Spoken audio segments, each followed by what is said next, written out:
The winter session of Parliament will be held from November 16 to December 16th. The Cabinet Committee on Parliamentary Affairs decided today. The winter session is normally convened in the third or fourth week of November, but this year the government has decided to hold it early. The Union Cabinet has approved the establishment and operationalization of the Indian Institute of Management at Jammu from the academic year 2016 to 17. The project is part of Prime Minister's development package for J&K. The Cabinet Committee on Economic Affairs has approved mechanism for revision of ethanol price for supply to oil marketing companies to carry out ethanol blended petrol program. Union Finance Minister Arun Jaitley has said India has the most open FDI policy. Addressing a seminar on BRICS investment flows in Mumbai, the Finance Minister said a large number of policy changes have added to ease of doing business. Jaitley expressed the hope that investment inflow would improve and fears about free trade will subside once US presidential elections are over. A bilateral meeting of the Commerce Minister Nirmala Sitharaman and Wang Shouwen, Vice Minister of Finance and Commerce of China, took place in New Delhi on the sidelines of the BRICS Trade Ministers meeting today. Commerce Minister Nirmala Sitharaman requested for expeditious clearances for import of Indian rice and a green channel for import of Indian farmer products to China. The Chinese Vice Minister assured that China would act on the concerns expressed by India. The Gujarat ATS has arrested two persons allegedly working as spies for Pakistan's intelligence agency, the ISI. Police say both of them were held last night from Kutch district. Pak agencies laid a honey trap for one of them who went to Pakistan many times. ATS suspects his Pak visits were arranged by the ISI. In Kerala, the statewide Don't Ask Hartal called by the BJP to protest the murder of party activist Remith in Kannur has hit normal life. Vehicles kept off the roads, including Kerala SRTC bus services. Hospitals, medical stores, milk and newspaper distribution have been exempted from the strike. It is reported to be peaceful. MHA has asked for a report from Kerala government on murder of a BJP worker in Kannur. The CBI has registered 3 cases to probe incidents of violence and arson during the Jat Kota agitation in Rohtak in February. One of the cases is related to alleged arson at the residence of Haryana Finance Minister Captain Abhimanyu during the agitation. 4 people died after a 5-story structure collapsed at Behrampara in Bandra east of Mumbai today. The fire brigade department was successful in rescuing 5 people who were trapped inside, which includes 2 children.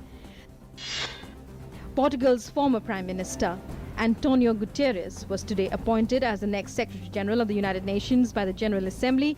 The 193 member states of the powerful General Assembly adopted the resolution by acclamation, appointing 67-year-old Gutierrez as the 9th UN Secretary General to take over from Ban Ki-moon, whose tenure will end on December 31st.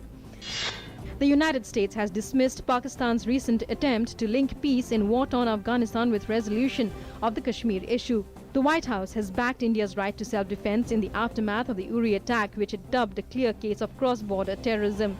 The White House has also said that the US is making every effort to ensure that India becomes a member of the nuclear suppliers group by the end of this year. The United States has also welcomed India's prominent role in addressing world's problems such as climate change and peacekeeping. Boko Haram militants handed over 21 Chibok schoolgirls to Nigerian authorities today after a series of negotiations. In the first mass release of any of the more than 200 girls and women kidnapped from their school 2 years ago, 4 imprisoned militants were reportedly freed in exchange of the 21 schoolgirls.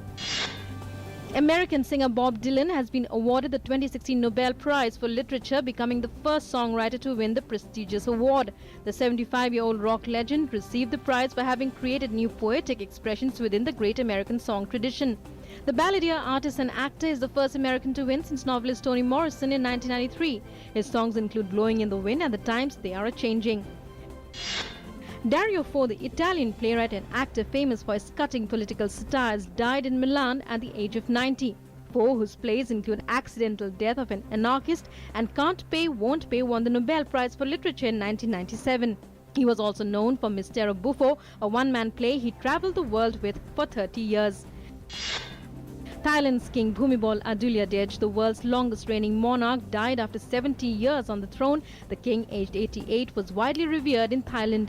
He was seen as a stabilizing figure in a country hit by cycles of political turmoil and multiple coups. Thai Prime Minister has said that the Crown Prince will be the new monarch. Prime Minister Narendra Modi has expressed grief over Thailand King's demise. South Africa have booked their berth in the final of the Under-17 BRICS Cup in Goa. The African nation beat second-place Russia 3-1 to book their berth in the final clash against Brazil on Saturday. The 3-1 win helped South Africa edge out Russia by 7 points to 6 as they completed the league matches.